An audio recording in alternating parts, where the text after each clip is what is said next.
بیننده های عزیز سلام برسه. امیدوار هستم خوب و صحتمند باشین، جانتون جور باشه. دوستای عزیز، اسمی که در تصویر میبینیم پل آلچین یا دریای آلچین. پل آلچین خو گرچه اونمو از قسمی که در تصویر میبینیم یک ذره مساحتش از ما دورتر است.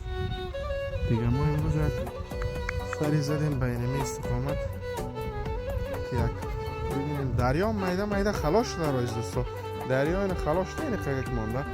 اون هم از دریای آلچین یا منطقه بلوچا.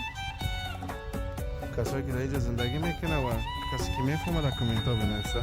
ما همه قدر یک معلومات گرفتیم، گفت بلوچ ها زندگی میکنه. دوستای عزیز، خواستم یک تصویر زیبا از این محل براتون داشته باشم.